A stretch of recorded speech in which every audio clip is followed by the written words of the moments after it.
Some secrets are buried for a reason, and some doors should never be opened. When children stumble upon mysteries that adults have spent lifetimes forgetting, consequences can tear apart everything we know. In Oregon forests, 60-year-old Eloise Minter has spent decades hiding from a truth no one believed.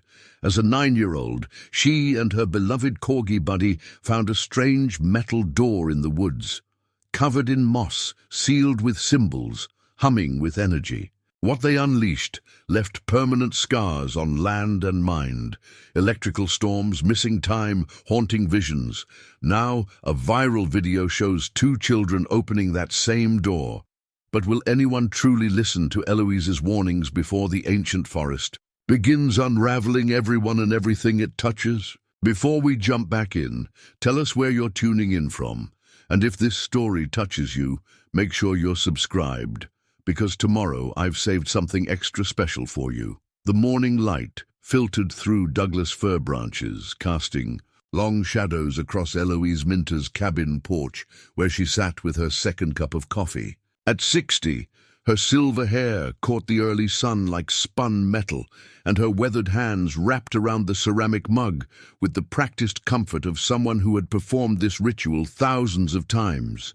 The silence of the Oregon wilderness surrounded her, a silence she had cultivated and protected for 30 years. Her cabin sat on 20 acres of forested land, miles from the nearest neighbor and further still from the kind of scrutiny that had once made her life unbearable. The structure itself was modest but sturdy, built with her own hands in the years after she had fled the world that refused to believe her. Cedar shingles weathered to a soft gray, windows positioned to catch the best light for reading, and a wraparound porch where she could watch the seasons change without feeling watched in return. This was her sanctuary. Every morning she followed the same routine: coffee at sunrise, a walk through her garden, hours spent tending to the vegetables and herbs that sustained her simple life. She had learned to find contentment in the predictable rhythm of seasons, in the reliable behavior of plants and weather patterns. Unlike people, the natural world didn't require explanations for things it couldn't understand. The garden was her pride, rows of tomatoes and squash stretching toward a grove of apple trees she had planted 25 years ago. Their fruit now fed her through the winter months, preserved in mason jars that lined her pantry shelves like sentries. She had become proficient in all the skills her isolation demanded: canning, basic carpentry, engine repair for the old pickup truck that made monthly trips to town for supplies. These trips were brief and functional. She spoke to cashiers with polite efficiency, avoided eye contact that might invite conversation, and returned to her sanctuary as quickly as possible. The people in Pine Ridge knew her as the quiet woman who lived up in the hills, paid her bills on time, and kept to herself. They respected her privacy in the way small mountain communities often did, understanding that some folks simply preferred solitude. But Eloise's solitude was different from the comfortable reclusiveness of other mountain dwellers. Hers was born from necessity, from the bone-deep exhaustion that came from trying to convince people of an impossible truth. She had been 9 years old when her world cracked open, and 51 years later, she still carried the weight of that day in every careful step she took away from human connection. The journal lay on her kitchen table, its leather cover worn smooth by decades of handling. She opened it most mornings, not to read, she knew every word by heart, but to remind herself that she hadn't imagined it all. The pages were filled with a child's careful handwriting, documenting impossible things with the matter-of-fact precision that only children possess. June 15th, 1974. Buddy and I found a door in the ground today. It had pictures carved all over it like the ones in Mom's book about Egypt. The door was humming. The entry was accompanied by a crayon drawing of a metal surface covered in symbols, rendered with surprising detail for a 9-year-old's hand. June 16th, 1974. The door opened when Buddy barked at it. There was a bright light, and then everything got quiet. Too quiet, even the birds stopped singing. This page showed a drawing of a corgi standing beside an open hatch, with yellow crayon radiating from the opening like a small sun. June 17, 1974. I can't find Buddy anywhere. Mom says he probably ran away, but he would never leave me. The forest feels different now. Wrong. The final drawing on this page was just black crayon scribbled so hard it had torn through the paper in places. Eloise closed the journal and touched the scar on her left hand, a thin white line that ran from her wrist to her knuckles. The doctors had said it was from a fall, that children often hurt themselves playing in the woods and then created elaborate stories to explain their injuries. Her parents, overwhelmed by grief over their missing family dog and their daughter's sudden behavioral changes, had eventually accepted this explanation. But Eloise remembered the electrical burning sensation as something unseen had grabbed her. And when she tried to pull Buddy back from the opening, she remembered the 3 days of lost time that followed, the way she had suddenly found herself walking home through the forest with no memory of how she had gotten there. Most of all, she remembered the dreams that came after, visions of vast spaces that couldn't exist beneath the Oregon soil, of geometries that hurt to contemplate, of sounds that spoke directly to the fear centers of her brain, the therapists. Her parents eventually took her to had kind eyes and patient voices. They spoke about trauma responses, about how the mind sometimes created fantasies to cope with loss. Buddy had probably been taken by a cougar or become lost and died of exposure. Tragic, but not uncommon for a small dog in wild country. Children, they explained, often blamed themselves for such losses and invented magical explanations to make sense of events beyond their control. By the time Eloise was 12, she had learned to stop talking about the door. She went through the motions of normal childhood, school, friends, family dinners, but part of her remained in that moment when the forest had gone silent and her best friend had vanished into impossible light. She became a studious child, then a studious teenager, earning good grades and planning for college as if academic achievement could somehow restore the world to its proper proportions. She had tried to have a normal life. College led to a teaching. Career teaching led to marriage, with a kind man named Robert who made her laugh and never pressed her about the nightmares that sometimes woke her in the middle of the night. For a decade, she thought she had successfully buried the past.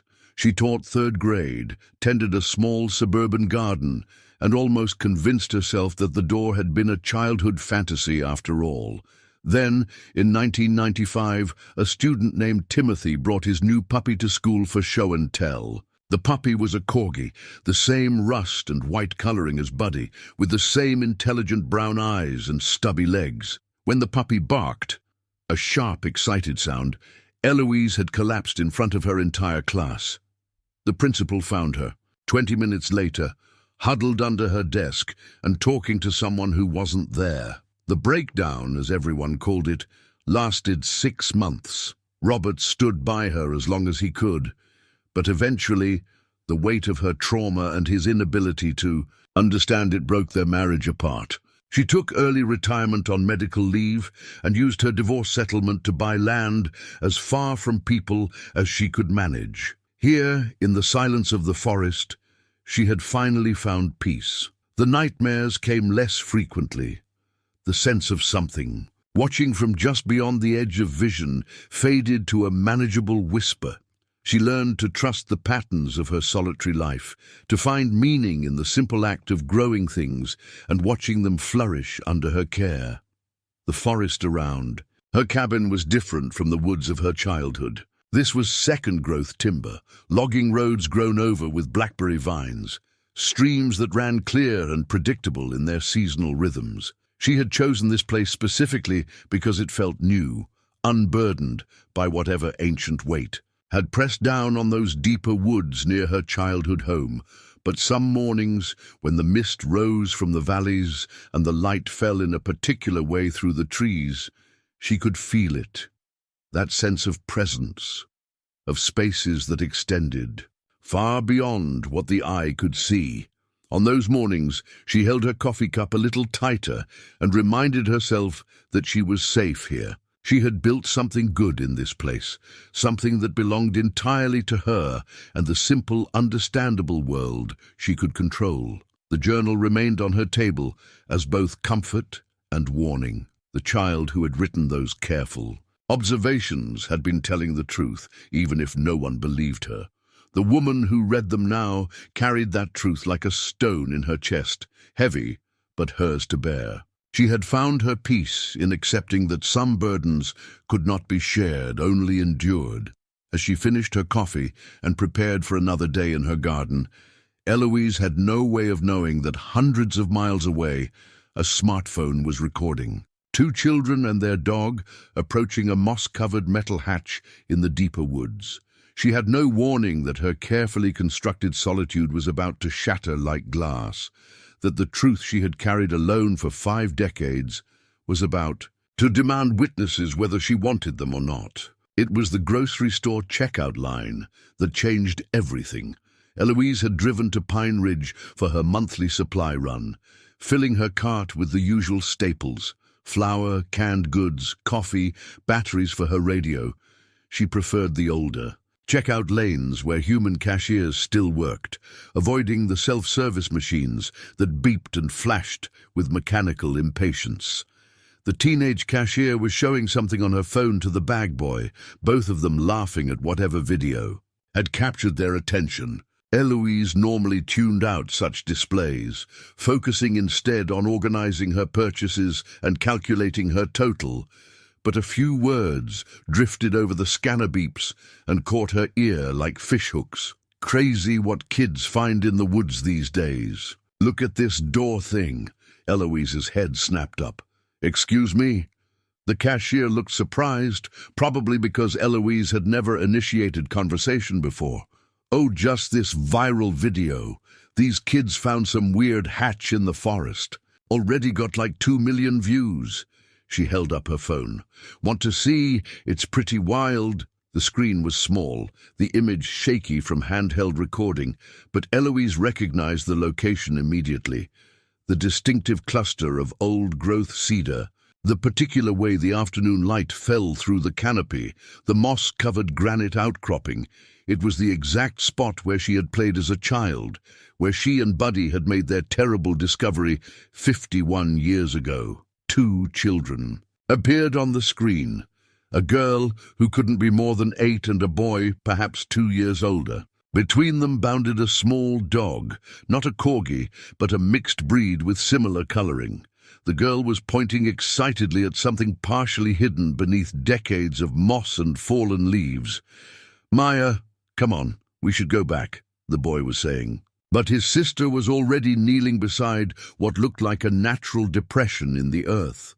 "Marcus, look at this. It's got pictures on it."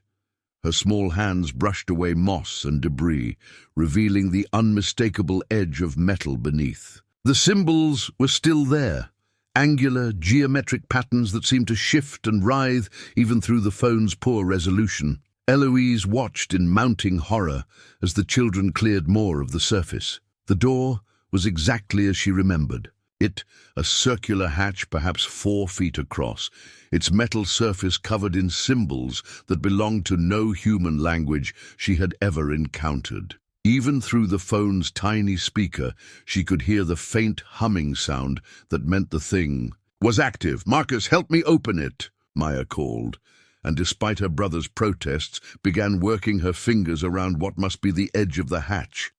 "No," Eloise whispered, her hands gripping the cart's handle so tightly her knuckles went white. "No, don't!" The hatch opened with a soft pneumatic hiss that transported Eloise instantly back to 1974. She was 9 years old again, watching Buddy's tail disappear into that impossible brightness, feeling the wrongness that poured out of the opening like cold water. The children on the screen were silhouetted against the same unnatural light, their voices filled with wonder instead of fear. "Whoa! Maya, look how deep it goes. Are there stairs? Marcus, there are stairs going down." The video shook as whoever was filming moved closer. Eloise caught a glimpse of metal steps disappearing into luminous depths that seemed to extend far beyond what should have been possible given the forest floor above. The light wasn't coming from any obvious source. It simply existed, washing everything in a soft, blue-white glow that made the children's skin look translucent. Then the screen went black. The video ended. Wild, right? The cashier said finally, continuing to scan Eloise's groceries. People are saying it's fake, CGI or whatever, but it looks pretty real to me. Kids are always finding cool stuff in the woods. Eloise stood frozen, her mind reeling between past and present.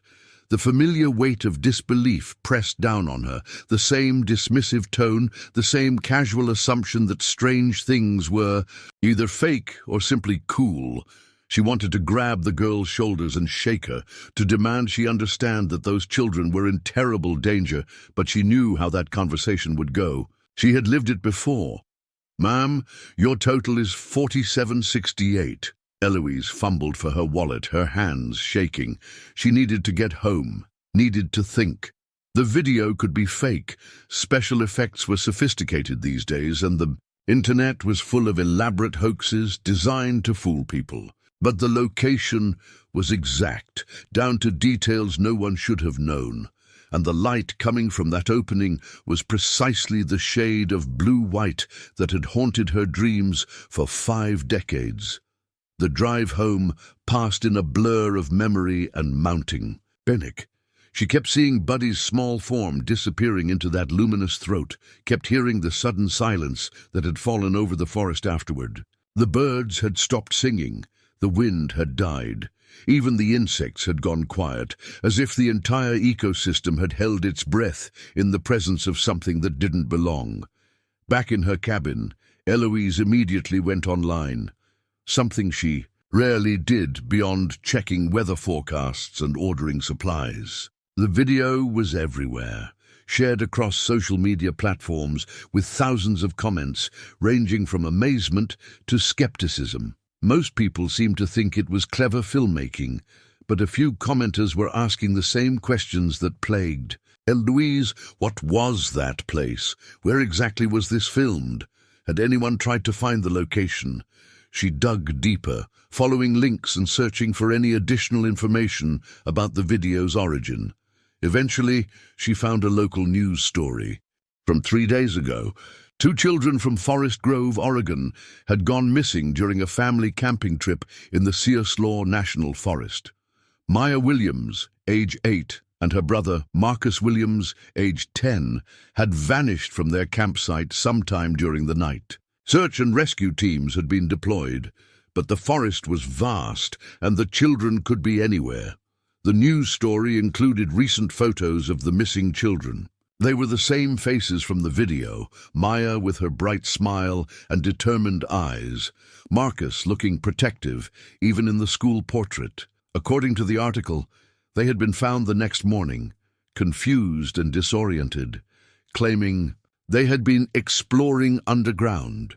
Both children were treated for mild hypothermia and released to their parents, but they continued to insist they had discovered a secret door in the forest. Eloise's blood ran cold.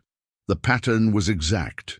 The missing time, the confusion, the insistence on an impossible truth that adults would inevitably dismiss. She scrolled through reader comments on the news story and found the same dismissive tone she remembered from her own childhood. Kids have such imaginations. They probably just got lost and made up a story to explain it. Children often create fantasies when they're frightened, but Eloise knew better. Those children had opened the door, just as she and Buddy had opened it 51 years ago. They had experienced the same wrongness, the same impossible spaces that existed where no spaces should be. The difference was that they had each other, and they had managed to come back together. Buddy had not been so fortunate. The implications hit her like a physical blow. If the door was active again, if it was drawing children to it the way it had drawn her and Buddy, then Maya and Marcus Williams were not safe. Neither was anyone else who might stumble across that moss-covered hatch in their forest wanderings. The thing was waking up, calling to the innocent and curious, and this time there was video evidence that couldn't be dismissed as childhood fantasy. Eloise opened her journal and stared at her 9-year-old drawings of the door. Every detail was accurate. The symbols, the metal surface, even the way the light seemed to bend around the opening's edges. She had been telling the truth then, and those children were telling the truth now. The question was whether anyone would believe them before something terrible happened. For 30 years, she had convinced herself that her isolation was enough, that distance would keep her safe from whatever had taken Buddy. But the door wasn't just a local phenomenon. It was an active threat that would keep claiming victims until someone who understood its danger took action. Those children had narrowly escaped, but they didn't understand what they had encountered. They were probably planning to go back, to explore further, to satisfy their curiosity about the mysterious underground space they had glimpsed. Eloise closed the journal and walked to her bedroom closet. In the back, behind winter coats and boxes of old papers, sat a duffel bag she hadn't touched in 20 years. Inside were supplies for emergencies, cash, maps, a prepaid cell phone, even a false ID she had never used. She had prepared for the possibility that her past might catch up with her, but she had always imagined running away from it, not toward it. Now she understood that running was no longer an option. Those children were in danger, and she was the only person alive who understood the true nature of what they had found. She couldn't live with another Buddy on her conscience, couldn't spend the rest of her life knowing she had remained safely hidden while innocence walked into the same trap that had destroyed her childhood. The decision settled over her like a heavy coat, uncomfortable but necessary. Tomorrow, she would break 30 years of carefully maintained isolation and drive to Forest Grove. She would find the Williams family and try to convince them that their children had encountered something that posed an ongoing threat.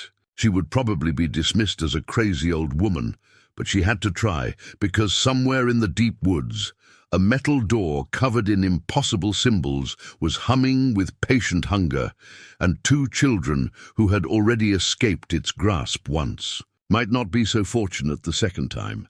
Eloise had forgotten how loud the world was, beyond her sanctuary. Standing in her kitchen at dawn, duffel bag packed and truck keys in hand, she felt overwhelmed by sounds that usually comforted her. Birds calling from the fir trees, wind moving through branches, the distant rumble of a logging truck on the highway. Everything seemed amplified, aggressive, demanding attention she wasn't prepared to give. Her hands shook as she checked the contents of her bag for the 3rd time. The practical supplies were there: cash, clothing for several days, her journal, wrapped in waterproof plastic. But it was the small wooden box at the bottom of the bag that made her pause, its weight disproportionate to its size. She hadn't opened it in 15 years, but she knew what lay inside. Buddy's collar, the worn leather still carrying the faint scent of the dog she had lost a lifetime ago. She had saved it when her parents finally accepted that Buddy wasn't coming. Home had hidden it in her bedroom like a secret treasure. Through all the years of therapy and medication, through the failed attempts at normal life and the eventual retreat to isolation, the collar had traveled with her. It was proof, not the kind that would convince skeptics, but the kind that reminded her own doubts who was telling the truth. The drive to Forest Grove would take 3 hours, assuming she could manage the anxiety that was already building in her chest like a storm front. Eloise hadn't driven further than Pine Ridge in a decade, hadn't spoken to strangers about anything more complex than grocery prices in twice that long. The prospect of finding the Williams family and somehow convincing them to take her seriously felt impossible.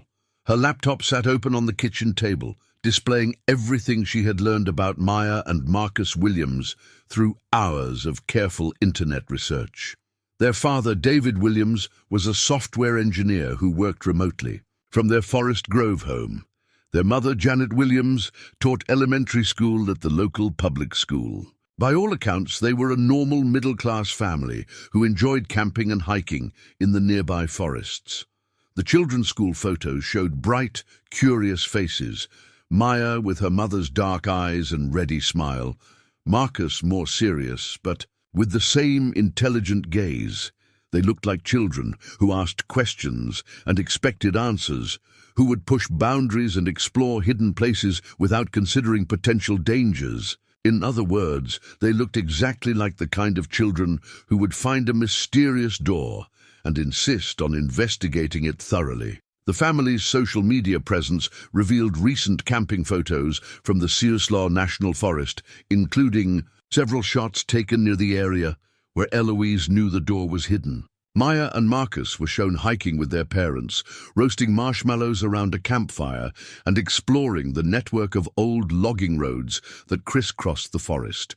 One photo, posted just 2 days after their reported disappearance, showed both children looking tired but excited, with a caption from their mother, "Home safe after our big adventure." The kids have the most amazing stories about their night in the woods.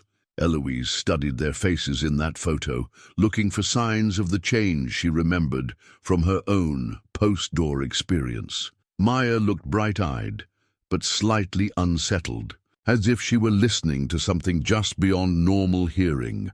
Marcus appeared protective, standing close to his sister with one arm around her shoulders. Both children had the slightly glassy expression Eloise recognized from her own mirror in the weeks after Buddy's disappearance.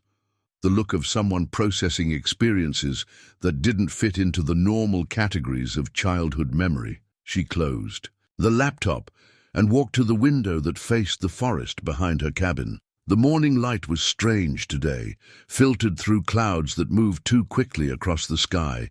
Weather patterns in the Pacific Northwest could shift rapidly, but this felt different, more chaotic, as if the atmosphere itself was responding to some unnatural pressure. She had noticed similar disturbances in the days following her own encounter with the door. Sudden temperature changes, electrical storms that appeared without warning, aurora-like lights that flickered briefly in the southern sky where no aurora should exist. The radio on her kitchen counter was tuned to the weather station, and the forecaster sounded puzzled as he described the current conditions. "We're seeing some very unusual electromagnetic readings across western Oregon today, folks. Nothing dangerous, but satellite imagery is showing some odd cloud formations and localized pressure variations that don't match our weather models. Campers and hikers might want to stay close to established trails until these anomalies clear up." Eloise turned off the radio and picked up her duffel bag. The forecaster's clinical language couldn't disguise what she recognized as the early warning signs of the door's influence spreading beyond its immediate location. When she had opened it as a child, the effects had been contained to a few square miles of forest, but that was before the thing had been dormant for decades. If the Williams children had truly activated it again, there was no telling how far its influence might extend. The truck started on the third try, coughing to life with the reluctant rumble of an engine that preferred the familiar routine of monthly trips to Pine Ridge. As Eloise drove down her long driveway for what might be the last time in years, she felt a physical pain in her chest at leaving the sanctuary she had spent 3 decades building. Every tree, every turn of the gravel road, every angle of light through her cabin windows represented safety purchased with the price of complete isolation. But safety was an illusion if children were walking into the same trap that had cost her everything.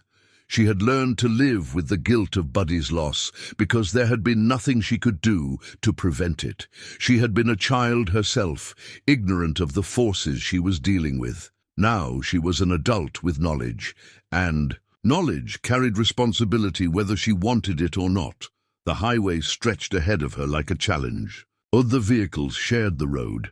Families in minivans, workers in pickup trucks, teenagers in cars that seemed held together by optimism and prayer. All of them living normal lives, dealing with comprehensible problems, secure in their assumption that the world operated according to predictable rules. Eloise envied them their innocence, even as she drove toward the confrontation that would shatter her own careful isolation. She had rehearsed her approach during the sleepless hours before dawn.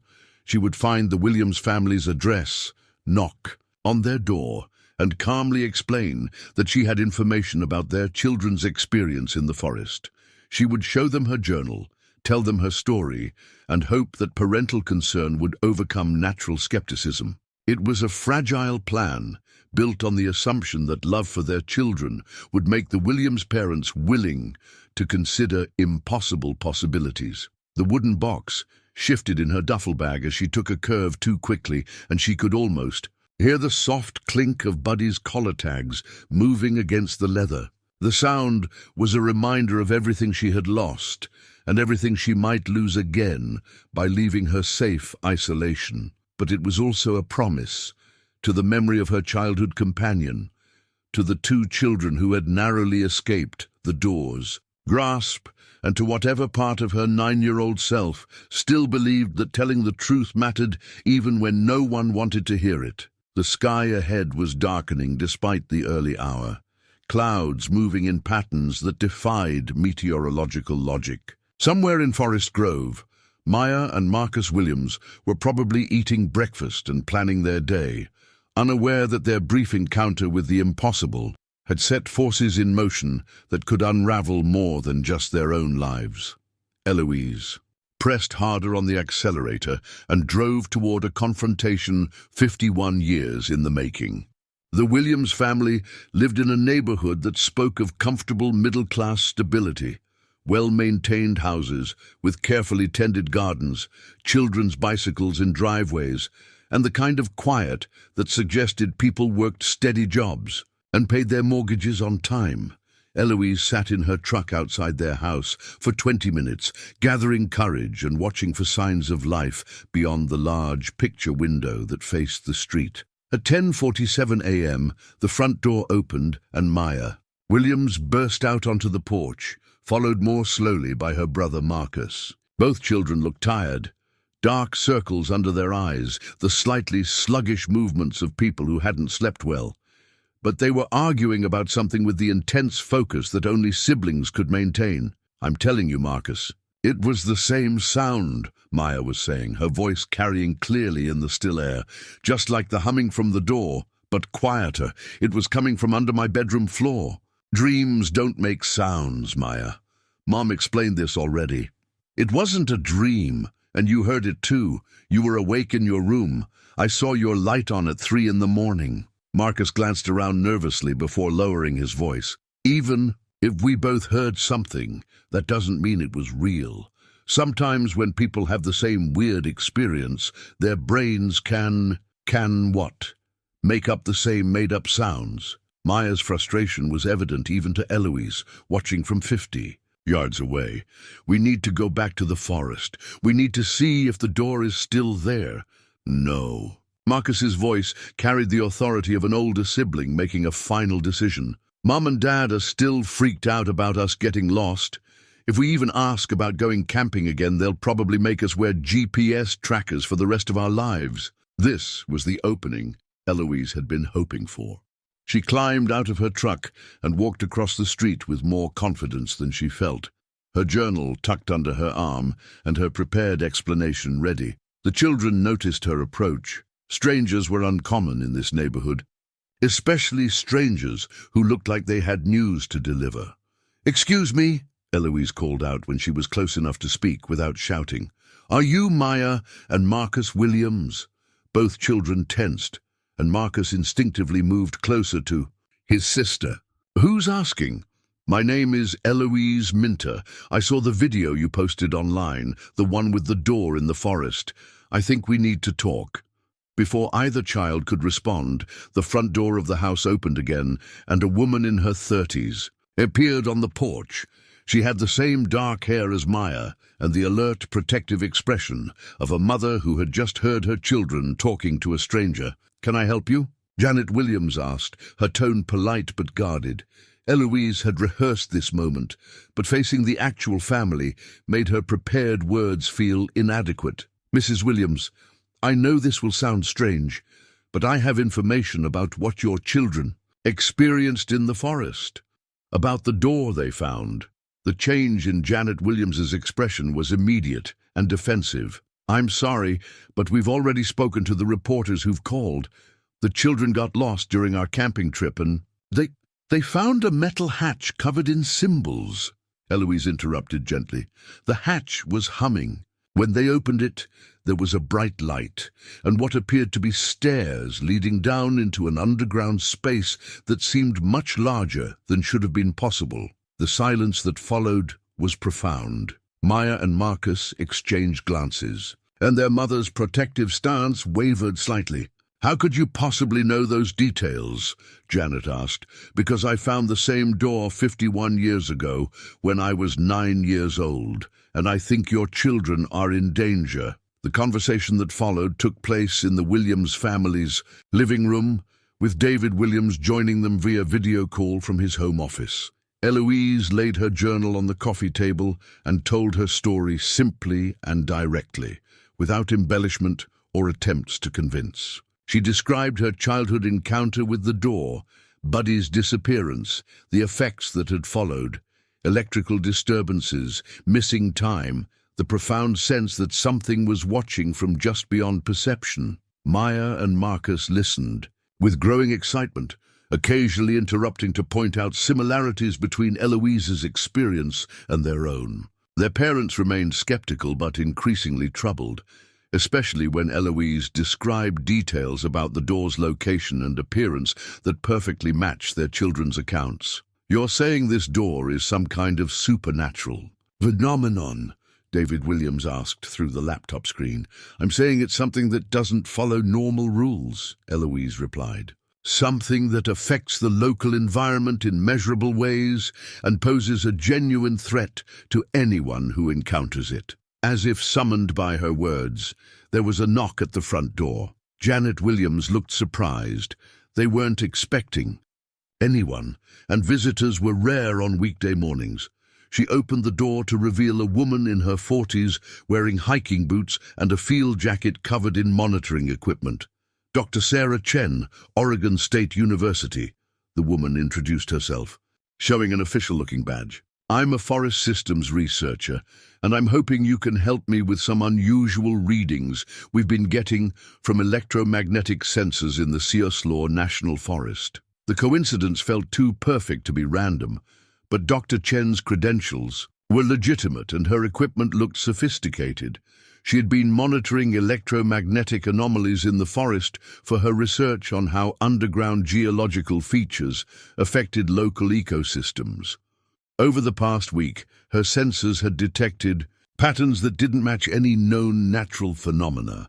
"The readings are centered on a location approximately 2 miles northeast of where your family was camping," Dr. Chen explained, spreading a tablet computer on the table next to Eloise's journal. The screen showed a topographical map, dotted with measurement points, all clustered around an area Eloise recognized immediately. "We're seeing electromagnetic pulses that occur in regular intervals, energy signatures that suggest some kind of artificial source, and localized atmospheric disturbances that don't correspond to weather patterns." Maya leaned forward eagerly. "That's where we found the door. Marcus, show her the video." Dr. Chen watched the smartphone footage with the focused attention of someone trained to observe details others might miss. When the video ended, she looked up at the assembled group with an expression of scientific curiosity tempered by genuine concern. "I've been studying forest systems for 15 years, she said slowly, "and I've never seen electromagnetic readings like these. Something in that location is generating energy signatures that are affecting an increasingly large area. My sensors are detecting similar anomalies up to 5 miles from the epicenter, and the effect is spreading." Eloise opened her journal and showed Dr. Chen her childhood drawings of the door. The scientist studied them with the same careful attention she had given the video, occasionally comparing details to images on her tablet. "These symbols," Dr. Chen said, pointing to the geometric patterns in Eloise's drawings. "Have you ever seen anything like them in archaeological or anthropological contexts?" "Never," Eloise replied. "I've spent decades researching them. They don't match any known human writing system." Dr. Chen made notes on her tablet, then looked around the room at the unlikely group assembled in the Williams family's living room. I came here hoping to find scientific explanations for anomalous readings. Instead, I'm finding evidence of something that challenges basic assumptions about what's possible in our local environment. Marcus, who had been quiet during most of the conversation, finally spoke up. Are you saying you believe us about the door and what we saw? I'm saying the scientific data supports the conclusion that something unusual is occurring in that forest location, Dr. Chen replied carefully, and if there's even a possibility that it poses a danger to local residents, we have a responsibility to investigate. Outside, the sky was growing darker despite the midday hour. Through the Williams family's picture window, Eloise could see clouds moving in unnatural spirals, and the wind was picking up with a sound that carried harmonics she remembered from childhood nightmares. Maya noticed it too, tilting her head toward the window with the expression of someone listening to distant music. It's getting stronger, Maya said quietly. The humming sound. It's not just at night anymore. Dr. Chen immediately pulled out a handheld device that began beeping rapidly as she pointed it toward the window. I'm getting electromagnetic readings, right here in your house, that are 10 times higher than normal background levels. She looked at Maya with new respect. You're sensitive to it. You can actually hear the electromagnetic pulses. The implications settled over the room like a weighted blanket. Whatever the door was, whatever forces it had awakened, they were no longer contained to a single location in the forest. The phenomenon was spreading, affecting the local environment in measurable ways, and somehow the Williams children were connected to it in ways that could make them either valuable assets or primary targets. Eloise looked at the faces around her. 2 children who had stumbled into something beyond their understanding, parents struggling to protect their family from an incomprehensible threat, and a scientist whose careful measurements had led her into the realm of the impossible. It wasn't the alliance she had imagined, but it might be the only chance they had to understand and contain whatever was awakening in the deep woods. We need to go back to the door, she said finally. All of us, together. The expedition to the forest was planned with the careful precision of people who understood they were venturing into genuinely dangerous territory. Dr. Chen brought her electromagnetic monitoring equipment, GPS units, and a satellite phone for emergency communication. The Williams parents insisted on multiple safety protocols, check-in times, predetermined evacuation routes, and signed liability waivers that made everyone feel slightly more official and significantly more nervous. Eloise carried her journal and a digital camera, but her most important contribution was knowledge of the terrain. Despite 50 years away from these woods, she remembered every deer path, every creek crossing, every distinctive cluster of trees that marked the approach to the door's location. The forest had changed. Some trees had fallen, others had grown larger, and the old logging roads had been reclaimed by blackberry vines. But the fundamental geography remained the same.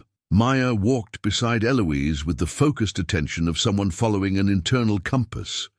Every few minutes, the girl would tilt her head as if listening, then adjust their direction slightly. Dr. Chen's handheld electromagnetic detector confirmed that Maya's intuitive corrections were leading them toward increasingly strong energy. Readings? This is remarkable, Dr. Chen murmured, studying her equipment display.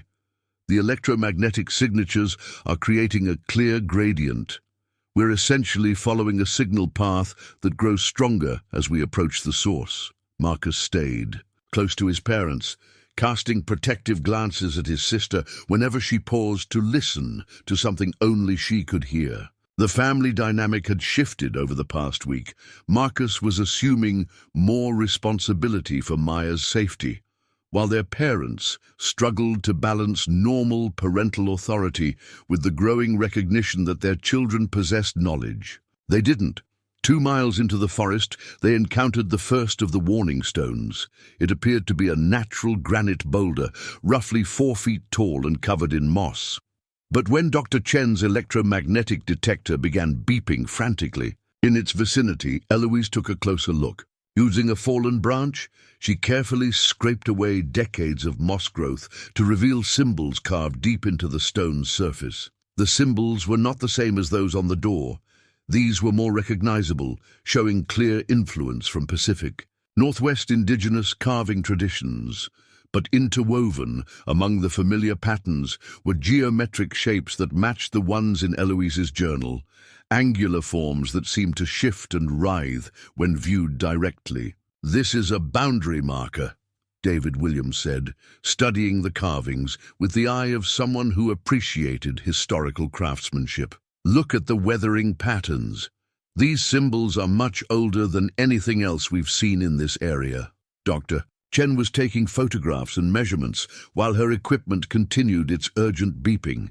"The electromagnetic readings spike dramatically here. This stone is either naturally magnetic or it's been deliberately placed at a specific location for reasons related to the energy patterns we're detecting." Maya approached the stone with the fearless curiosity that had gotten her into trouble.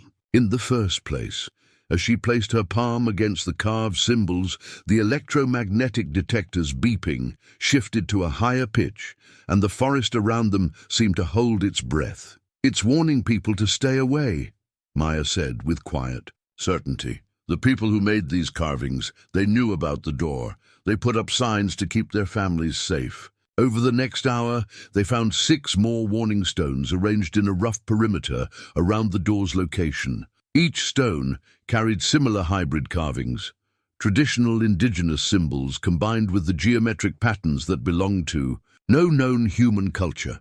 The arrangement suggested a deliberate attempt to mark dangerous territory, to warn future generations away from something that posed an ongoing threat. "We're looking at evidence of sustained cultural knowledge," Dr. Chen said as they documented the final stone. "Multiple generations of people who understood enough about this phenomenon to create permanent warnings. That implies the door's influence has been active for centuries, possibly longer." Eloise felt a chill that had nothing to do with the forest's growing shadows. Her childhood encounter hadn't been unique. It was part of a pattern extending far back into local history. How many other children had found the door over the decades? How many had disappeared like Buddy, lost to whatever lay beyond that threshold? The door itself was exactly as the children's video had shown it, but its appearance had changed dramatically since their initial discovery. What had been partially hidden beneath moss and debris was now clearly visible, its metal surface gleaming, as if it had been recently polished. The symbols covering its surface seemed more pronounced, their geometric patterns creating optical illusions that made looking at them directly uncomfortable. Most significantly, the door was now standing slightly open. "We closed it," Marcus said, staring at the gap between the hatch and its frame. "I remember specifically, we were scared by how bright it was inside, so we closed it before we left." Dr. Chen's electromagnetic readings near the door were off. The charts, literally. Her equipment couldn't accurately measure energy levels this high. The familiar humming sound was clearly audible now, a deep thrumming that seemed to emanate from the earth itself rather than from any mechanical source. Maya walked to the door's edge and knelt down, her head tilted as if she were listening to a conversation only she could hear. "It's not just humming," she said. "There are voices, very quiet, but they're definitely voices." Eloise joined her, pressing her ear close to the opening. At first, she heard only the humming, but after several minutes of concentrated listening, she began to discern what Maya had detected. Faint sounds that might have been words spoken in languages that predated human speech. "Whatever this door leads to," Dr. Chen said, studying her readings, "it's generating enough electromagnetic energy to affect local weather patterns. The atmospheric disturbances I've been tracking all originate from this specific location." As if summoned by her words, the wind began to pick up, carrying with it the scent of ozone and something else. Something organic but wrong, like flowers that had evolved in soil that had never known sunlight.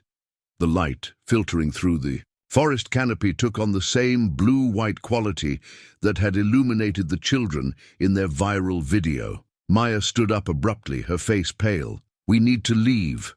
Now." "What is it?" her mother asked, immediately moving to her daughter's side. "The voices stopped," Maya said, looking back at the partially open door with fear in her eyes. "They were talking, and now they're not. That means they're listening instead." The forest had gone unnaturally quiet. Birds weren't singing, insects weren't buzzing, and even the wind seemed muted. In the sudden silence, the door's humming became more pronounced, shifting in pitch and rhythm, as if it were responding to their presence. Dr. Chen's equipment began registering energy spikes unlike anything in her data logs. "The electromagnetic readings are fluctuating wildly. Something is definitely responding to our presence here." As they backed away from the door, Eloise caught a glimpse of movement in the opening. Not the light they had seen before, but shadows shifting against the luminous background. The shadows had shape and purpose, moving with the deliberate motion of things that were aware and observant. They maintained their careful retreat until Dr. Chen's readings returned to merely unusual rather than impossible. But even at a safe distance, the sense of being watched remained. Whatever lay beyond the door had taken notice of them, and Eloise suspected that meant their investigation had just become significantly more dangerous. The drive back to Forest Grove passed in contemplative silence. Each member of their unlikely team was processing the implications of what they had discovered, evidence of an ongoing supernatural phenomenon that had been affecting the local area for generations, possibly centuries. The indigenous warning. Stones suggested that previous cultures had found ways to contain or limit the door's influence, but something had changed. The door was more active now than it had been in Eloise's childhood, and its effects were spreading beyond the immediate forest area. That evening, as they gathered in the Williams family living room to review their findings, reports began coming in of strange incidents throughout Forest Grove and the surrounding communities. Power lines were experiencing unexplained surges. Electronic devices were malfunctioning in specific patterns. Several residents reported unusual dreams featuring underground spaces and impossible geometries. Most troubling, 3 more children had gone missing during evening walks, though all were found within hours, confused and disoriented, insisting they had been exploring underground tunnels. The door's influence was no longer contained to a small area of forest. It was reaching into their community, affecting their neighbors, and drawing more children toward whatever waited in that luminous space beneath the earth. The warning stones had been meant to contain something that was now breaking free of ancient constraints, and their small team of investigators was the only group that understood the true scope of the threat they were facing. The Williams family's dining room had been transformed into an impromptu research center. Its table covered with Dr. Chen's monitoring equipment, Eloise's journal, photographs of the warning stones, and multiple laptops displaying everything from geological surveys to anthropological databases. Maya sat cross-legged on the floor, drawing symbols from memory with the intense focus of someone translating a half-remembered language. Her drawings were remarkably accurate, each geometric pattern perfectly rendered, despite their mind-bending complexity. More significantly, Maya seemed to understand relationships between the symbols that weren't immediately apparent to the adults studying them. "This one means barrier," Maya said, pointing to an angular pattern that hurt to look at directly. "And this one," she indicated a spiraling design that seemed to rotate even when drawn in static pencil lines, "means something like deep place or far below. But they're not separate ideas. They're connected, like parts of the same sentence." Dr. Chen looked up from her laptop, where she had been comparing Maya's drawings to symbols found at archaeological sites worldwide. "You're describing a linguistic structure. These aren't just pictures or decorative patterns, they're components of a written language, a language that no human culture has ever used, David Williams added, studying his own research into Pacific Northwest indigenous writing systems. I've cross-referenced these patterns with everything from prehistoric European cave paintings to Mayan hieroglyphics. Some individual elements appear in various cultures, but never in these specific combinations. Eloise spread her childhood journal beside Maya's fresh drawings, and the connection became immediately clear. The symbols on the door matched perfectly, with the patterns on the warning stones, but there were subtle differences. The door's symbols seemed more urgent, more active, while the stone carvings had a static, protective quality. The stones were meant to reinforce whatever the door was originally designed to contain, Eloise realized. The indigenous people who carved those warnings weren't creating something new. They were maintaining a system that was already ancient. When their ancestors found it, Maya's head snapped up from her drawing. "The voices are getting louder." Everyone in the room fell silent, listening for whatever Maya was detecting. Dr. Chen's electromagnetic detector registered a sharp spike in activity, its readings climbing higher than anything they had recorded, even at the door's location. "The phenomenon is extending its reach," Dr. Chen said grimly, studying her equipment. "These readings suggest the electromagnetic field is now affecting an area roughly 15 miles in diameter, and it's continuing to expand."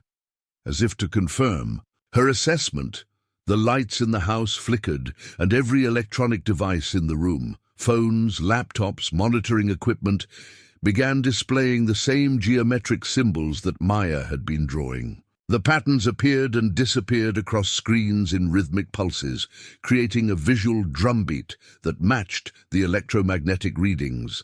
Marcus moved protectively closer to his sister. "Maya, are you okay?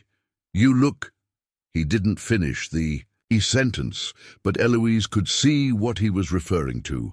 Maya's eyes had taken on a distant quality, as if she were seeing something beyond the immediate room. When she spoke, her voice carried harmonics that seemed to resonate with the electromagnetic pulses Dr. Chen was detecting. "They're not trying to hurt anyone," Maya said. Her gaze focused on something invisible to the rest of them. "They're trapped. The door isn't keeping them out, it's keeping them in. But something went wrong with the containment system, and now they can't go home." The temperature in the room dropped perceptibly, and frost began forming on the windows, despite the moderate October weather outside. Dr. Chen's monitoring equipment registered environmental changes that violated basic laws of thermodynamics, localized temperature variations that should have been impossible in a closed system. "Maya," Janet Williams said gently, kneeling beside her daughter, "can you tell us more about what you're hearing?" Maya blinked and seemed to refocus on her surroundings, the strange harmonics leaving her voice. "It's hard to explain. It's like listening to people talking underwater, but sometimes I can understand bits and pieces. They're asking for help. They want to go back to wherever they came from, but the door is broken somehow." Eloise felt pieces of the puzzle clicking into place with the horrible clarity of long-delayed recognition. "The door isn't a portal. It's a prison." She opened her journal to the pages documenting the effects that had followed her childhood encounter. The electrical storms, the missing time, the sense of being watched. "When Buddy and I opened it 51 years ago, we didn't release something into our world. We damaged a containment system that was keeping something confined." Dr. Chen was making rapid calculations on her laptop, cross-referencing electromagnetic readings with geographical data. If the door is a containment system, and if it's been steadily degrading since your initial contact with it, then the recent reactivation by the children represents a critical failure point. The system is no longer capable of maintaining whatever it was designed to contain. The implications were staggering. They weren't dealing with visitors from another dimension or supernatural entities attempting to invade their world. They were facing the consequences of a prison break that had been occurring in slow motion for 5 decades, and the prisoners were becoming desperate enough to risk everything for freedom. Maya's drawings took on new meaning when viewed as a damage assessment rather than a translation exercise. The symbols weren't describing the door's original purpose. They were documenting its gradual failure, recording the breakdown of systems that had functioned perfectly for centuries or possibly millennia. "The warning stones," Marcus said suddenly. "They weren't just markers. They were part of the containment system, like backup batteries or something." Dr. Chen nodded approvingly. "That would explain the electromagnetic readings I've been getting from each stone location. They're all generating small amounts of energy that would normally flow toward the central containment unit." "But if the central unit is failing," David Williams added, following the logic to its inevitable conclusion, "then the backup systems are being overwhelmed. And when they fail completely, whatever has been contained for centuries gets released into our local environment," Eloise finished, "with consequences we can't predict or control." As if responding to their growing understanding, Maya's electromagnetic sensitivity suddenly intensified. She stood abruptly, her eyes wide with an emotion that looked like sympathy mixed with terror. "They know we're talking about them," she said. "They're scared. They've been trapped for so long that they've almost forgotten what home looks like. But they remember enough to know they don't belong here." Outside, the streetlights began flickering in synchronization with Dr. Chen's equipment readings. Neighbors' porch lights created a pulsing pattern that extended as far as they could see, and the electromagnetic pulses were strong enough to interfere with car electronics. Several vehicle alarms began sounding at random intervals, adding to the sense of technological chaos. Dr. Chen's satellite phone rang, an urgent call from her university colleague who monitored regional seismic activity. The conversation was brief but alarming. Government agencies were beginning to take notice of the electromagnetic anomalies, and teams of federal investigators were being dispatched to identify the source of what they assumed was either a natural disaster or a potential national security threat. "We have perhaps 24 hours before this becomes a federal investigation," Dr. Chen reported after ending the call.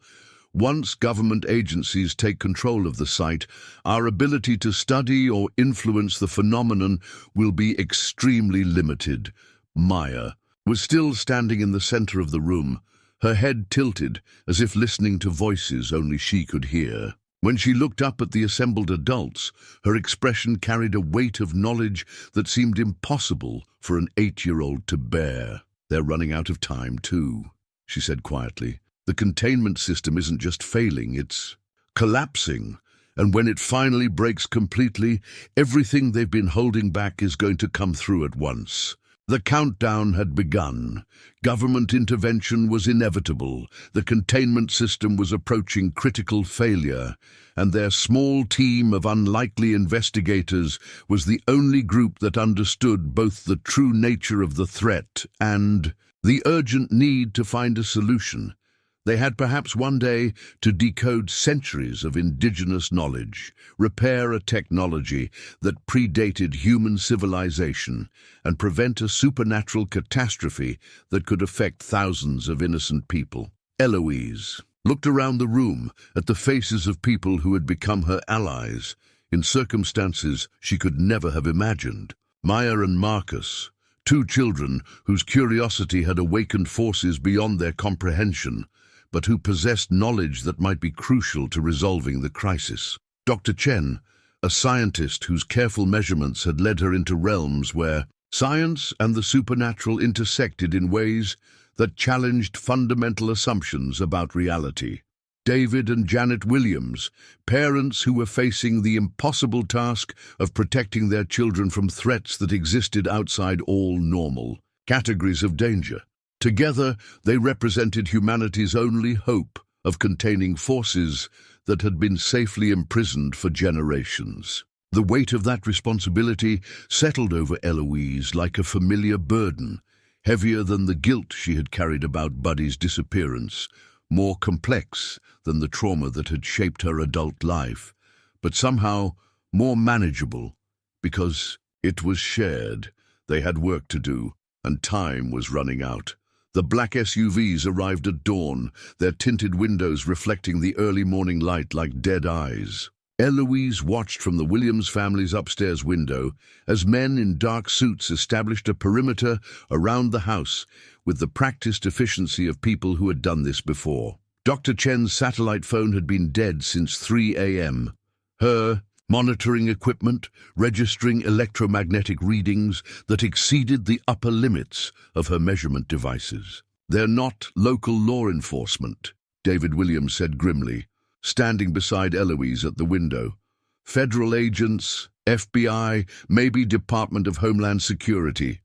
Maya sat cross-legged on the bedroom floor, her latest drawings spread around her like a mandala of impossible geometry. The symbols she had been sketching since midnight were different from the ones they had seen before, more urgent, more complex, carrying what looked like distress signals rendered in a language that predated human speech. "The voices are screaming." "Now," Maya said without looking up from her work. "Something changed during the night. They're terrified." Marcus knelt beside his sister, studying her drawings with the protective intensity he had developed over the past week. "Terrified of what?" Before Maya could answer, there was a sharp knock at the front door, the kind of authoritative rap that expected immediate compliance. Janet Williams looked questioningly at her husband, who nodded toward the children. "Stay up here," David said quietly. "All of you, let me handle this."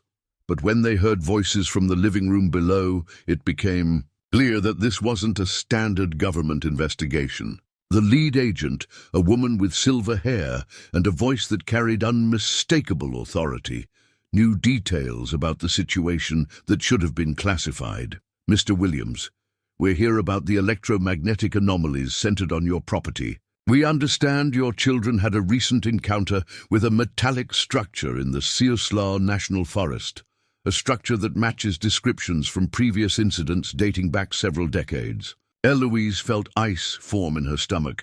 Previous incidents. They knew about her childhood encounter. They had always known. Dr. Chen, who had been silent since the agents arrived, suddenly moved to her laptop and began typing rapidly. "I'm detecting a pattern in the government response," she whispered.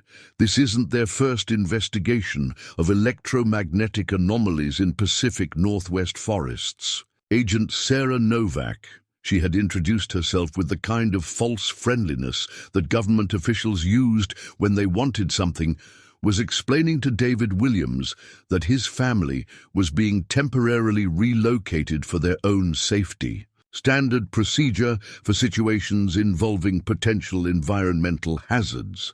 The children would be debriefed by specialists who understood the psychological effects of traumatic experiences. "We've seen cases like this before," Agent Novak was saying.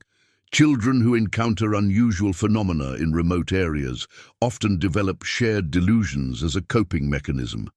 With proper counseling, they can learn to process their experiences in healthier ways." Eloise had heard those exact words before, 51 years ago, delivered by men in similar suits to parents who just wanted their traumatized daughter to return to normal. The realization hit her like a physical blow. This wasn't a new investigation. It was the continuation of an old one. Maya's head snapped up from her drawings, her eyes wide with sudden understanding. "They took Buddy!" The words hung in the air like an accusation. Eloise stared at the 8-year-old girl who had somehow intuited a truth that had been buried under decades of carefully constructed lies. "What did you say?" "The government people. They took your dog." Not the thing behind the door, the people in the suits. They needed to study him because he had been inside the underground place, but they told everyone he was lost in the woods. Dr. Chen's laptop screen suddenly filled with classified document headers, files that should have been beyond her security clearance to access. But Maya's electromagnetic sensitivity was apparently affecting electronic systems in ways that bypassed normal security. Protocols. Classified documents were downloading themselves, displaying information that confirmed Eloise's worst fears and revealed truths that were far worse than anything she had imagined.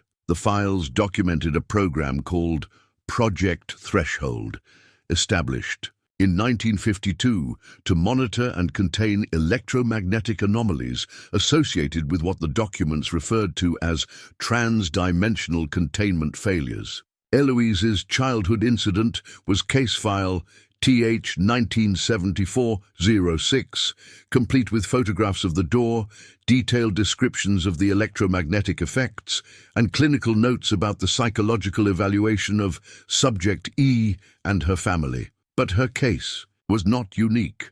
The files revealed dozens of similar incidents spanning 7 decades, each involving children who had discovered metal hatches in remote forest locations across the Pacific Northwest, Alaska, and Western Canada. Most of the children had been successfully counseled into accepting conventional explanations for their experiences.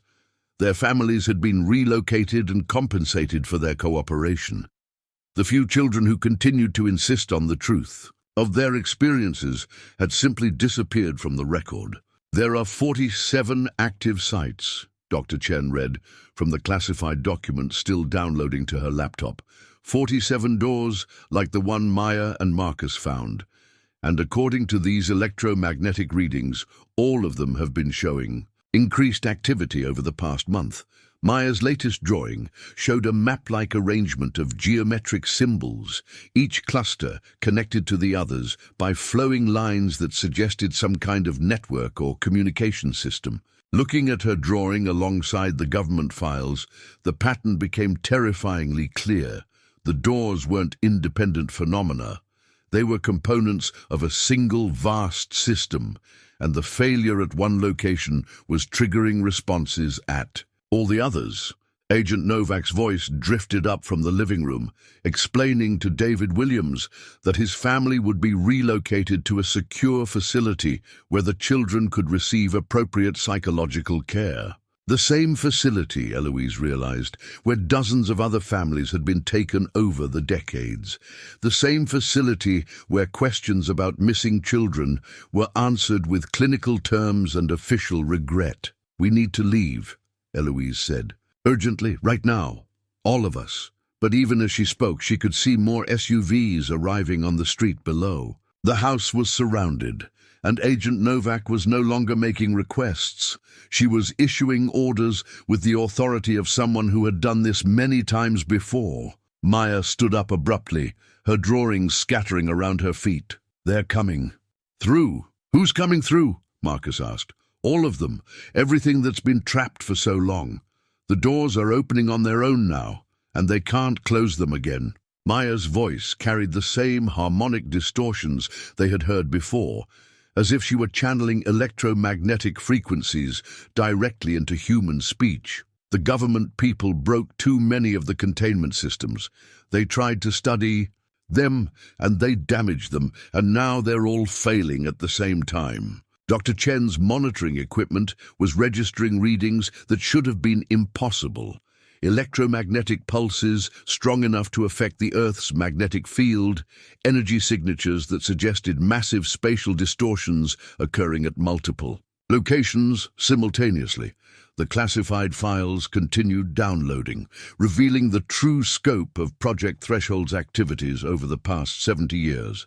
Government teams had excavated several of the doors completely, transported them to secure facilities for study, and inadvertently triggered cascade failures that had required massive cover-up operations. 3 entire small towns had been evacuated, and their residents relocated after containment breaches that had rendered large areas uninhabitable. Most horrifying, the files revealed that government scientists had successfully opened permanent gateways at 2 locations, establishing research stations in the spaces beyond the doors. Both stations had gone dark within weeks of their establishment, their personnel classified as missing, presumed dead, but the gateways remained open. The documents referred to them as active breach sites and indicated that electromagnetic monitoring suggested significant activity in the spaces beyond. "They've been feeding people into those places for decades," Eloise whispered, reading over Dr. Chen's shoulder. researchers, military personnel, anyone who learned too much about the program. They told their families they died in classified accidents. Maya walked to the window and looked down at the government agents establishing their perimeter. The things trapped behind the doors aren't evil. They're just lost and scared. But the people in the suits, they made everything worse. They turned a containment problem into an invasion. As if responding to her words, the electromagnetic readings spiked beyond anything Dr. Chen's equipment could measure. Every electronic device in the house began displaying the same urgent geometric patterns, and the temperature dropped so rapidly that their breath became visible in the air. Outside, the government agents were shouting into their radios, their calm professionalism replaced by barely controlled panic. Agent Novak's voice carried clearly through the house's thin walls as she reported to her superiors that the electromagnetic anomalies were escalating beyond predicted parameters and that immediate evacuation of the civilian population was required. Eloise looked around at the faces of the people who had become her unlikely allies. Maya and Marcus, two children whose innocent curiosity had triggered a crisis that had been building for 7 decades. Dr. Chen, a scientist whose careful research had revealed the true scope of a conspiracy that spanned multiple government agencies. David and Janet Williams, parents who were watching their ordinary world crumble into a nightmare they couldn't protect their children from. They were trapped between supernatural forces that had been driven to desperation by decades of confinement and government agencies that had turned a containment crisis into an invasion scenario. The doors were opening whether anyone wanted them to or not, and whatever emerged from those long-sealed spaces would find a world that was completely unprepared for their arrival. The only way to stop this, Maya said quietly, her 8-year-old voice carrying the weight of impossible knowledge, is to help them go home. But we have to do it before the government people make everything worse. Time was running out. The cascade failure was accelerating. Government intervention would only increase the danger, and their small group represented the only hope of resolving a crisis that had been 7 decades in the making. But first, they had to escape the agents. Surrounding the house and reach the forest before Project Threshold's final miscalculation triggered a supernatural catastrophe that could affect the entire Pacific Northwest. The basement of the Williams house had become their war room by necessity. While government agents maintained their perimeter above, Dr. Chen worked frantically to decode the classified files still streaming onto her laptop. Maya translated increasingly urgent symbol patterns that seemed to be instructions rather than warnings, and Eloise studied her childhood journal for clues she might have missed over 5 decades of careful analysis. The breakthrough came when Maya's drawings suddenly shifted from distress signals to what appeared to be technical diagrams.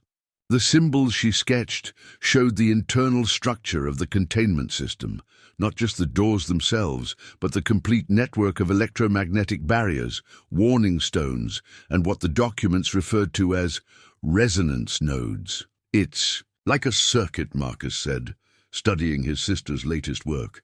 Look, the doors are connected by these flowing lines, and the warning stones are like junction points, but some of the connections are broken. Dr. Chen cross-referenced Maya's diagrams with the electromagnetic readings she had collected over the past week. The containment system was designed as a self-regulating network. When one door experienced pressure from whatever was contained behind it, the other doors would help distribute that pressure. But when the government teams removed doors from their original locations, they broke the network's ability to balance itself. That's why all the doors are opening now, Eloise realized. The system was designed to handle small breaches at individual sites, but once enough nodes were damaged, the entire network began failing at once. Maya looked up from her drawing, her eyes carrying the distant expression that meant she was listening to something only she could hear. They're showing me how to fix it.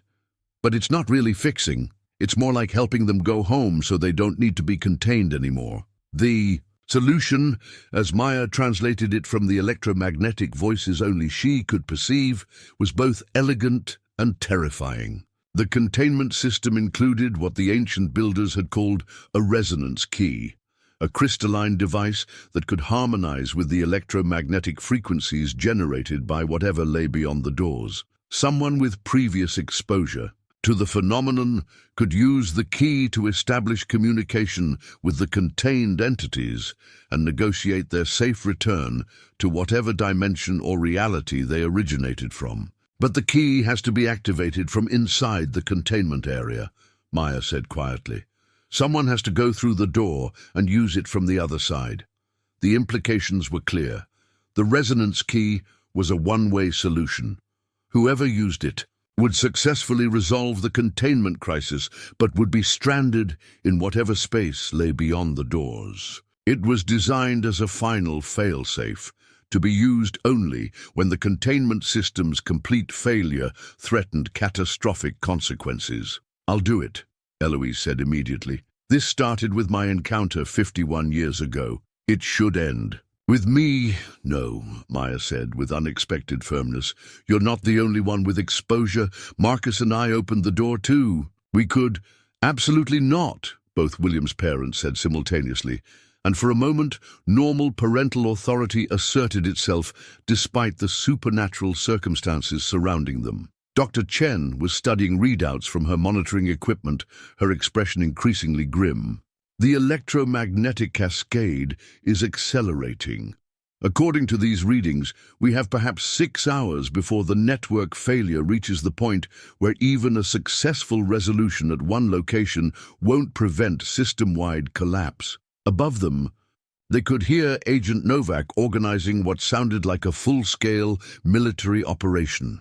Radio chatter spoke of containment teams, specialized equipment, and evacuation protocols that would clear civilian populations from a 50-mile radius. The government's solution was to treat the supernatural crisis as a potential invasion scenario, which would only increase the danger for everyone involved. "We need to move while they're focused on their perimeter," David Williams said, studying the basement's old root cellar that connected to a tunnel system from the house's 1940s construction. This tunnel comes out about 200 yards from the house, beyond their immediate surveillance area. The resonance key itself was hidden in the symbols Maya had been drawing all week. When viewed as a complete set rather than individual patterns, her sketches formed a 3-dimensional blueprint for a crystalline structure that could be constructed using components found at the door's location. The ancient builders had left raw materials embedded in the warning stones, and the door itself contained the focusing elements necessary to complete the device. "It's like they knew this would eventually happen," Dr. Chen said, studying the keys. "Design specifications. They built the materials for their own emergency solution directly into the containment system." Maya stood up abruptly, her electromagnetic sensitivity registering something that made her face pale with fear. "They're coming. Not just the government people, the others, the ones from the deep places. They're pushing through all the doors at once because they're running out of time." Dr. Chen's equipment confirmed Maya's warning. Electromagnetic readings were spiking at locations across the Pacific Northwest. The 47 sites identified in the classified files were all showing simultaneous increases in activity that suggested coordinated action by whatever had been contained behind them. News reports were beginning to filter in through Dr. Chen's satellite internet connection. Unexplained power failures across Western Oregon and Washington. Electronic devices malfunctioning in specific geographical patterns. Most alarming, children throughout the region were reporting identical dreams about underground spaces and voices calling for help. The entities behind the doors were reaching out to anyone sensitive enough to hear them, and children's natural openness to impossible possibilities made them ideal conduits for this desperate communication attempt. If the cascade failure continued, thousands of children across the Pacific Northwest would be drawn to the various door locations, walking into supernatural dangers their parents couldn't understand or prevent. "We have to go now," Eloise said, pulling on her coat and checking the contents of her duffel bag. "Every minute we wait, more people are at risk." The escape through the root cellar tunnel was easier than expected. The government agents were focused on containing a house rather than preventing escapes they didn't anticipate. Dr. Chen's monitoring equipment guided them through the forest, using electromagnetic readings to avoid the expanding zones of supernatural activity, while Maya's sensitivity helped them navigate around areas where reality was becoming unstable. The journey to the door took 3 hours through terrain that was increasingly affected by the cascade failure. Trees showed signs of electromagnetic exposure, leaves changing color out of season, bark developing patterns that matched the geometric symbols from Maya's drawings, root systems growing in spirals that defied normal botanical logic. The wildlife had fled entirely, leaving behind a silence that felt pregnant with potential rather than peaceful. As they approached the perimeter of warning stones, the electromagnetic readings became so intense that Dr. Chen's equipment began malfunctioning. The stones themselves were visibly active now, their carved symbols glowing with the same blue-white light that emanated from the door itself. "The resonance key components should be embedded in the stone matrix," Maya said, approaching the nearest warning stone with the focused attention of someone following specific instructions. "We need to extract them without disrupting the stone's function as a network node." The extraction process required delicate work with tools Dr. Chen had brought. For geological sampling, as they carefully removed crystal formations from each warning stone, the components of the resonance key became apparent. 7 small crystals that fit together in patterns that matched Maya's drawings, creating a device that seemed to bend. Light around itself in ways that hurt to look at directly. "It's beautiful," Marcus said, studying the completed key, "and terrifying." "Like everything else we've encountered," his father added grimly. The door itself had changed dramatically since their previous visit. What had been partially open was now standing wide, revealing stairs that descended into luminous depths that seemed to extend far beyond what should have been physically possible. The blue-white light from the opening was bright enough to illuminate the surrounding forest, and the humming sound had become a complex harmony of voices that definitely belonged to nothing human. Maya walked to the edge of the opening and looked down into the impossible space below. "They're waiting. They know we have the key. They're hopeful." Dr. Chen's remaining functional equipment registered electromagnetic readings that were literally off her measurement scales. "The energy levels here are approaching the theoretical limits for stable spacetime. If this cascade continues much longer, we could be looking at reality distortions that affect the entire continental United States." Eloise held the resonance key, feeling its weight and understanding that this device represented not just a solution to the immediate crisis, but a connection to whatever intelligence had created the original containment system. Using it would mean stepping into a space that existed outside normal reality, communicating with entities whose nature she could barely comprehend, and quite possibly never returning to the world she had spent 30 years learning to live in. But Maya and Marcus were looking at her with the absolute trust that children reserve for adults they believe can solve impossible problems. Dr. Chen was documenting everything with the dedication of a scientist who understood she was witnessing events that would redefine humanity's understanding of reality. David and Janet Williams were holding each other with the quiet strength of parents facing dangers they couldn't protect their children from, but could at least witness with dignity. "I need to tell you all something," Eloise said, looking around at the faces of people who had become far more than allies over the past week.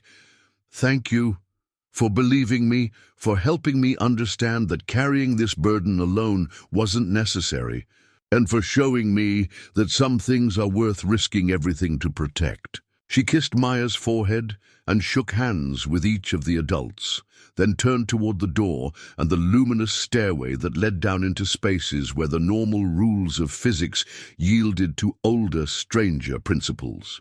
Behind her, emergency. Sirens were wailing as government forces tried to establish containment around a phenomenon they didn't understand and couldn't control. Ahead of her lay whatever truth waited in the spaces beyond human reality.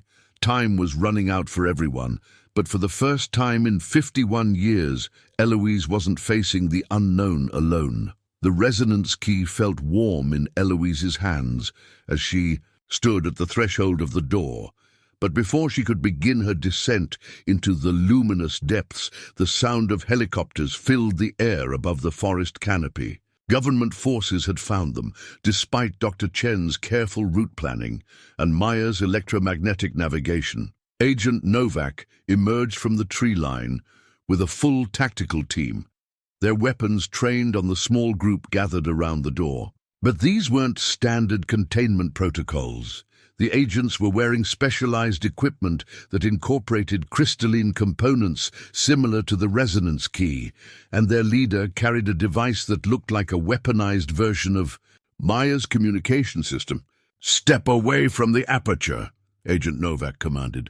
"Project Threshold is implementing final containment protocols." "You don't understand," Dr. Chen said, keeping her voice steady despite the rifles pointed in their direction. "This isn't a containment situation. The entities behind the doors are trying to return home. If you interfere with the resolution process, you'll trigger a cascade failure that could affect the entire Pacific Northwest." Agent Novak's response revealed the true scope of Project Threshold's long-term objectives. "Dr. Chen, we've been monitoring this network for 70 years. We know exactly what's behind these doors, and we know what they're capable of. The entities you're trying to help represent the greatest technological opportunity in human history. Their dimensional transit capabilities alone could revolutionize everything, from transportation to energy production." The horrifying truth became clear. Project Threshold had never been about containment. It had been about exploitation. The government teams who had studied the doors over the decades had been trying to reverse engineer technology that could give them access to whatever advanced civilization had created the original prison system. Maya stepped forward, her 8-year-old frame looking impossibly small next to the armed agents, but her voice carried harmonics that made the air itself seem to vibrate. "You're hurting them. Every time you try to use their technology, you're torturing beings who just want to go home." Agent Novak raised her weaponized device, pointing it directly at Maya. "The child has developed enhanced sensitivity to the electromagnetic phenomenon. She'll be invaluable for our communication research." That was when Maya's protective charm activated. She had been wearing the simple beaded bracelet since their first trip to the forest, a craft project from summer camp that featured the kind of colorful pattern children create without conscious design. But as Agent Novak's weapon began charging with a sound like reality tearing, the bracelet began glowing with the same blue-white light that emanated from the door. The effect was immediate and overwhelming. Every piece of electronic equipment within 100 yards suddenly failed, including the agent's weapons, communication devices, and the specialized technology they had hoped to use to capture and study the phenomenon. The helicopters overhead lost power and had to execute emergency landings in the forest clearings. More importantly, Maya's electromagnetic field created a protective barrier around their small group. Not the kind of force field that science fiction promised, but a zone where the normal rules of causality seemed suspended. Bullets fired at them simply stopped in midair and fell harmlessly to the ground. Agent Novak's commands were muffled, as if spoken through water. "Now," Maya said to Eloise, her voice somehow reaching clearly through the protective distortion.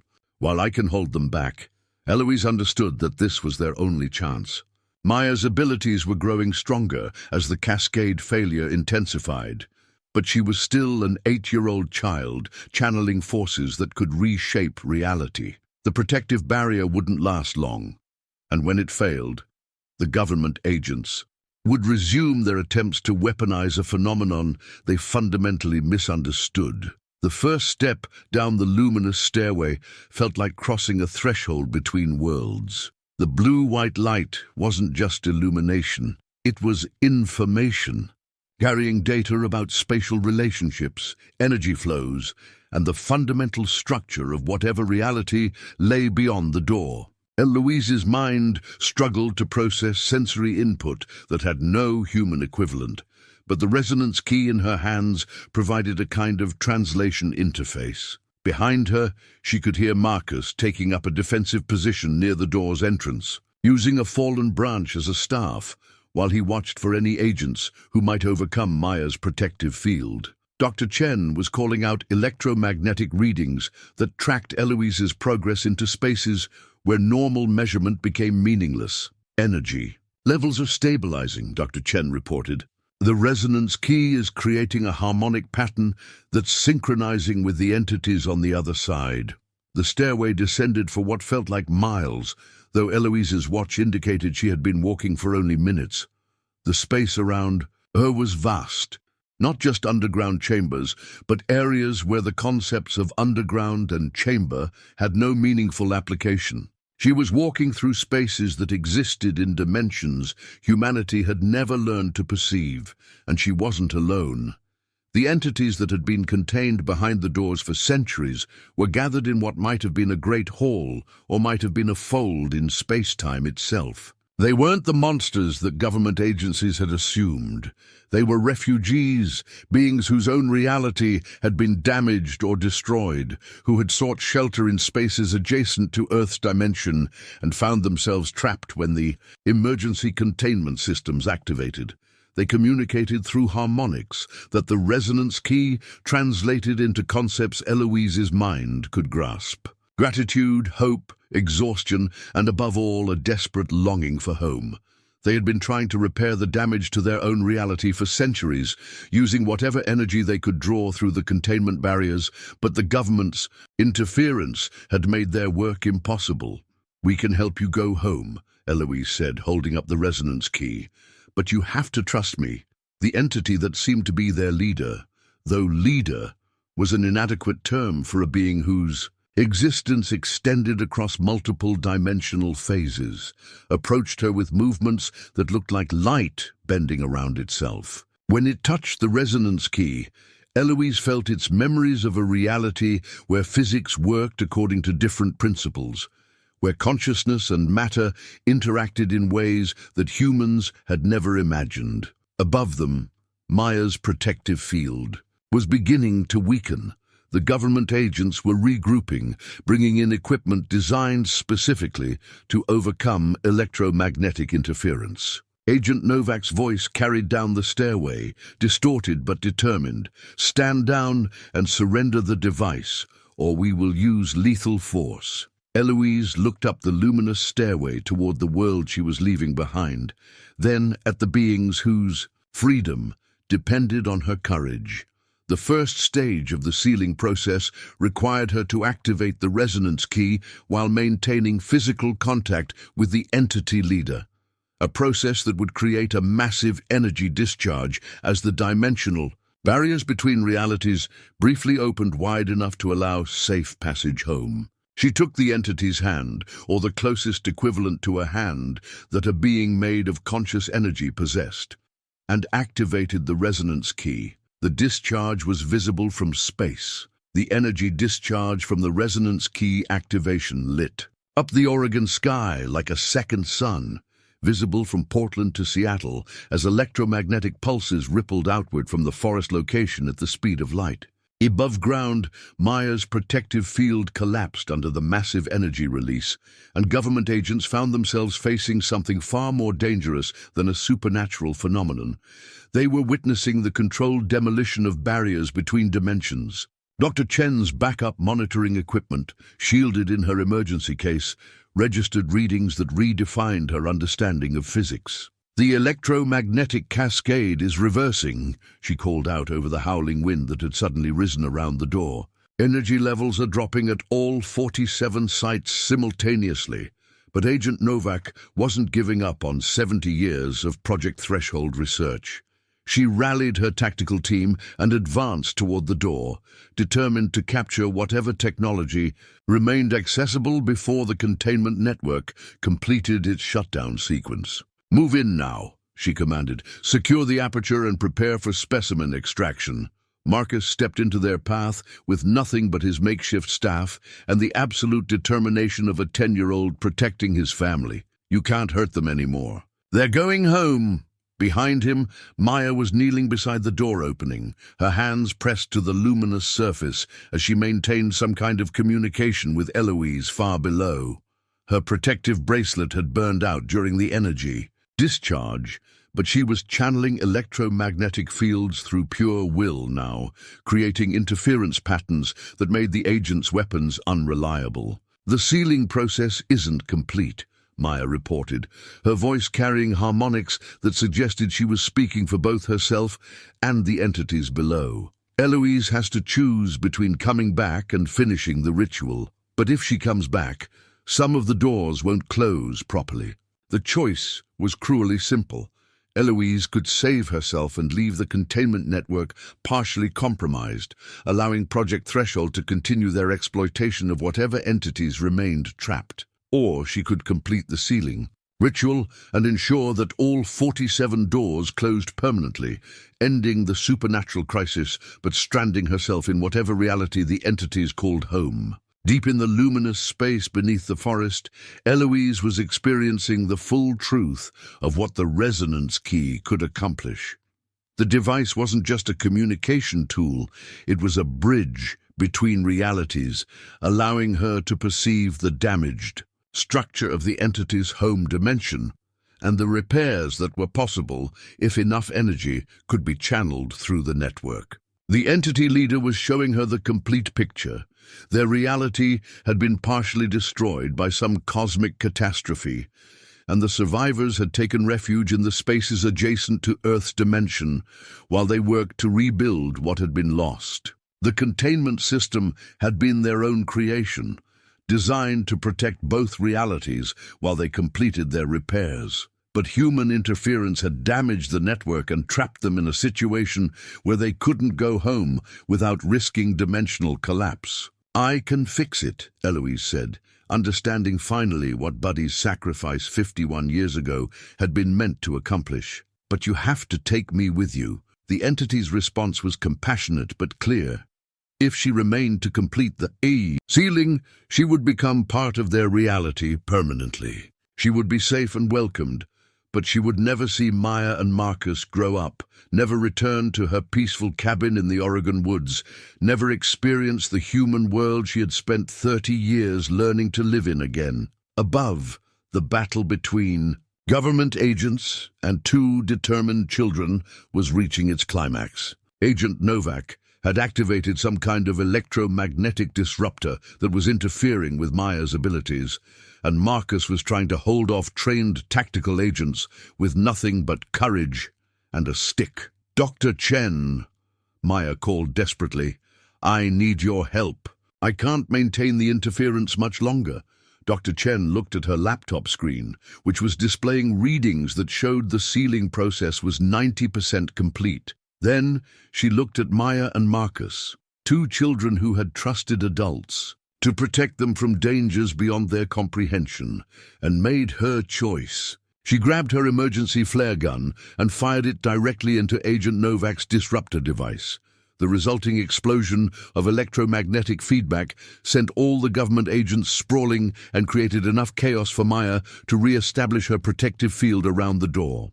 In the space below, Eloise felt the network stabilizing as energy flowed back to all 47 door locations simultaneously. She could sense each portal closing, each containment barrier strengthening, each group of trapped entities finally receiving the power they needed to return home safely. The resonance key in her hands was warm with satisfied completion, but she could also feel the dimensional bridge beginning to close. In moments, she would have to choose her reality, the human world above or the entity realm below. There would be no middle ground, no partial solutions. The entity leader waited patiently for her decision, and in its presence, Eloise felt a peace she hadn't experienced since childhood. Here, among beings who understood the weight of impossible knowledge, she wouldn't have to carry her burden alone. She would be valued for her experiences, rather than dismissed, understood rather than medicated, believed rather than counseled into accepting convenient lies. Above, Maya's voice called down through the closing portal. "Eloise, the doors are sealing, all of them. The children everywhere are safe. You did it." That was when Eloise understood that her choice had already been made 51 years ago when she had first opened this door. She wasn't sacrificing her future. She was fulfilling her destiny. The entity leader extended what might have been a hand, offering her a place in a reality where consciousness and energy danced together in ways that human physicists had never imagined. She took its hand and felt the portal close behind her. Above ground, the door transformed into something that looked like a natural geological formation, moss-covered stone that could have been there for millennia. The electromagnetic readings dropped to normal background levels. The blue-white light faded, replaced by ordinary forest shadows. Maya and Marcus sat beside the sealed door, understanding that they had witnessed something that would change their lives forever, but not fully comprehending what they had lost. Dr. Chen was documenting the final readings as Agent Novak's tactical team retreated in confusion, their 70-year mission suddenly rendered meaningless by the permanent closure of every door in the network. In the peaceful silence that followed, the forest began to sing again, birds calling from the branches, insects buzzing in the undergrowth, wind moving through leaves with the sound of ordinary, comprehensible nature. The door that had tormented a 9-year-old girl for 51 years was finally permanently closed. But the price of that closure would echo through the lives of everyone who had participated in its sealing, a reminder that some victories could only be purchased with sacrifices that honored the magnitude of what was being protected. 6 months after the door sealed permanently, Maya Williams stood in what had once been a site of impossible danger and was now the most peaceful place she had ever experienced. The memorial garden that had grown around the transformed door was her idea, though the entire Forest Grove community had embraced the project with the kind of enthusiasm that suggested people needed to do something beautiful with knowledge they could barely comprehend. Where the metal hatch had once hummed with otherworldly energy, native Oregon plants now flourished in soil that seemed somehow richer and more alive than anywhere else in the forest. Trilliums bloomed out of season, their white petals carrying faint traces of blue that reminded Maya of the light she had seen beyond the door. Douglas fir saplings grew in perfect spirals around a central clearing where a simple stone bench invited visitors to sit quietly and remember. The bench bore a bronze plaque that read, "In memory of Eloise Minter, who found courage in the face of the impossible and chose to protect strangers at the cost of everything familiar." But Maya knew the memorial was incomplete. Eloise hadn't died. She had chosen to live in a reality where her impossible knowledge was valued, where her decades of carrying an unbearable truth had prepared her for a purpose that transcended human understanding. Marcus approached through the forest path, carrying his latest sketchpad. At 11, he had developed into something of a local artist, specializing in drawings that captured the subtle otherworldliness that still lingered around the memorial site. His pictures sold well at the Forest Grove Farmers Market, with tourists drawn to images that suggested magic without explaining it outright. "Any dreams last night?" Maya asked as her brother settled beside her on the bench. "Peaceful ones," Marcus replied, which had become their code for the dreams where Eloise appeared to tell them about her new reality. These weren't supernatural visitations, Dr. Chen had explained them as electromagnetic echoes, residual patterns in their enhanced sensitivity that created the impression of communication across dimensions. But knowing the scientific explanation didn't make the dreams less comforting. Dr. Chen had become something of a celebrity in academic circles, though she was careful about how much of the true story she shared in her published research. Her papers on electromagnetic anomalies in Pacific Northwest forests focused on measurable phenomena and avoided speculation about their sources. But her work had led to the establishment of monitoring networks that would detect any future containment failures, and her influence had ensured that sites like the Memorial Garden received protection as areas of significant electromagnetic sensitivity. The government's role in the aftermath had been complex. Project Threshold was quietly disbanded after 70 years of operations, its classified files sealed at levels that made them effectively inaccessible. Agent Novak had been reassigned to duties that kept her far from any supernatural phenomena, and the tactical teams that had attempted to weaponize the Door network found themselves managing routine administrative tasks in locations chosen for their complete lack of mystery, but there had also been unexpected cooperation. Federal environmental agencies had designated the Memorial Garden and surrounding forest as protected habitat, ensuring that the site would remain undisturbed. Maya suspected this protection came from recognition that some things were too dangerous to exploit and too important to ignore.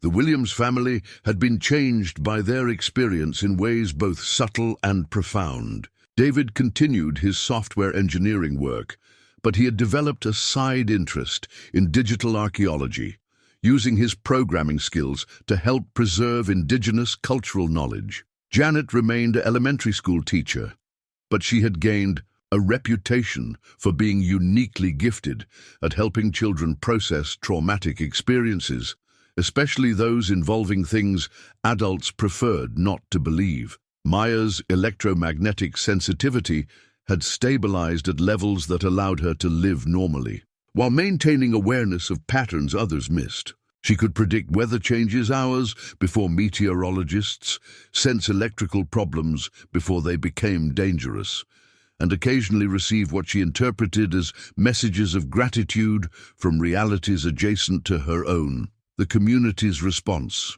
to the official story that a previously unknown geological phenomenon had been successfully contained by federal agencies demonstrated the power of people's desire for reasonable explanations. Most Forest Grove residents accepted the government's account and moved on with their lives, grateful that the electromagnetic disturbances had ended and that their children were no longer experiencing strange dreams. But the Memorial Garden drew visitors who seemed to understand, without being told, that something significant had occurred in this place. Parents brought children who had been having nightmares about underground spaces.